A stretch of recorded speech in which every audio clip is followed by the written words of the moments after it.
Stop waiting for luck. Train your mind for success.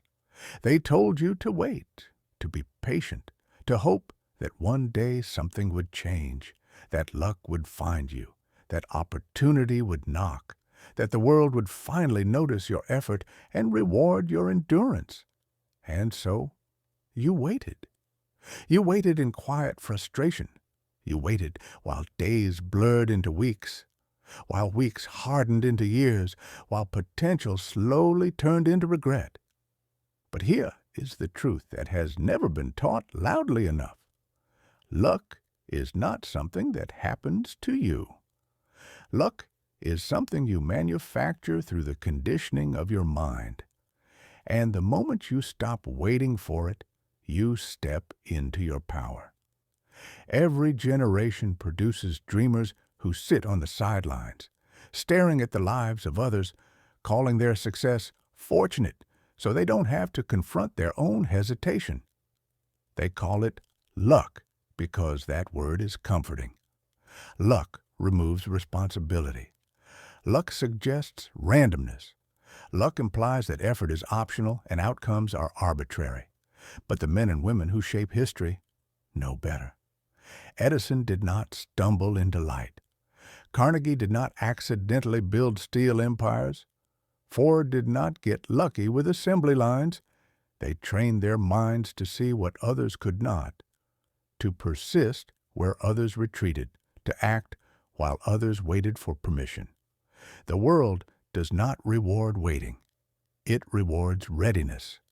Readiness is mental before it is physical. It begins with the understanding that your life is not controlled by circumstances, but by interpretations. Two people can be born into the same environment, face the same obstacles, and end up living entirely different lives. The difference is not chance. It is not timing. It is the internal discipline of thought. One mind asks, "Why is this happening to me?" The other asks, "What is this preparing me for?" One looks for escape. The other looks for meaning. And meaning is fuel.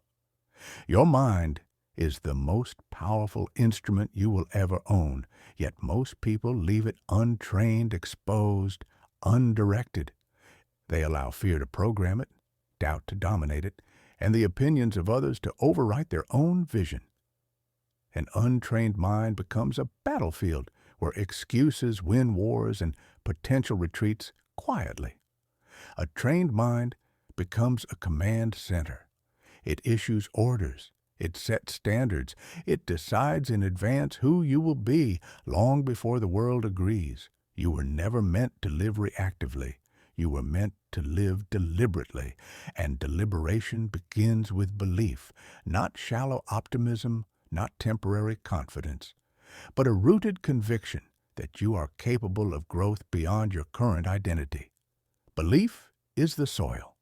Without it, nothing grows.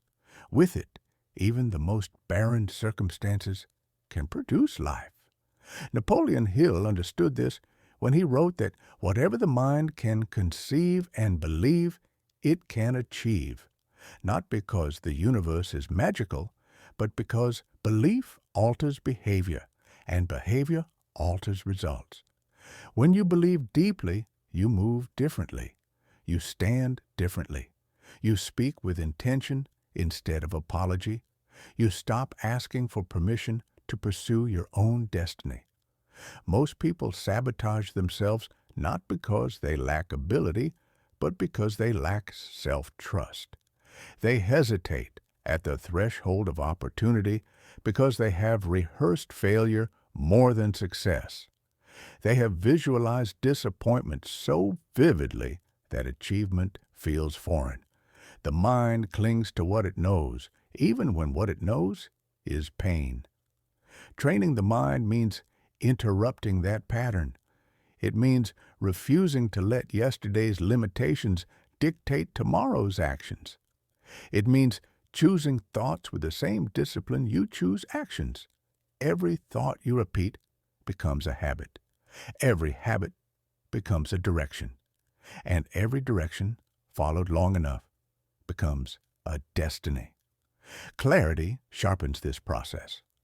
Without clarity, effort scatters. With clarity, effort concentrates. You must know what you are aiming for, not in vague language, but in images so clear they command your attention. A definite purpose is not a wish, it is a decision. It tells your subconscious where to focus, what to filter out, what to notice, and what to ignore. When purpose is absent, distractions multiply. When purpose is present, distractions lose power. Look at Lincoln carrying the weight of a divided nation, mocked, doubted, underestimated. His clarity anchored him when everything else shook. Look at Disney, imagining worlds before the world was ready to see them. They were not waiting for luck. They were preparing their minds to recognize opportunity when it appeared, often disguised as rejection, failure, or delay. Discipline is the bridge between intention and reality. It is not punishment. It is structure. It is the daily agreement you make with your future self. Discipline trains the mind to act even when emotion resists. Motivation is unreliable. It comes and goes like weather. Discipline is a decision that does not negotiate with mood. It is what allows progress to continue in silence, long before applause arrives. Action follows naturally when the mind is aligned. Not frantic action, not desperate movement, but intentional, consistent steps taken with patience and resolve. The world is shaped by those who move steadily, not those who sprint briefly and collapse. Small actions, repeated daily, compound into massive transformation. This is the secret most overlook because it lacks drama. But history is not written by dramatic beginnings. It is written by disciplined continuations. Gratitude grounds this journey, not gratitude as complacency, but gratitude as perspective. When you acknowledge what you already possess, your ability to think, to choose, to learn, you strengthen your foundation. Gratitude keeps the mind expansive. It prevents envy from poisoning ambition. It reminds you that growth is a privilege, not a burden. Adaptability ensures survival. Rigidity breaks under pressure. Flexibility bends and advances. The goal remains firm, but the methods evolve. When one path closes, another reveals itself to the trained mind. This is why resilience is not stubbornness. It is intelligent persistence. It is knowing when to push harder and when to adjust course without abandoning the vision. Learning feeds the fire. Every failure contains instruction. Every setback carries information. Those who succeed extract lessons. Those who quit collect excuses. The difference is not intelligence. It is humility, a willingness to remain a student even when progress is slow. And as the path stretches forward, understand this: luck will appear to find you. People will say you were in the right place at the right time. They will not see the nights you trained your mind, the mornings you chose discipline over comfort, the years you refined your thinking while others waited. Let them call it luck. You will know it was preparation meeting opportunity. You are not here to wait. You are here to lead yourself, to train your mind, to decide repeatedly that your future deserves intention.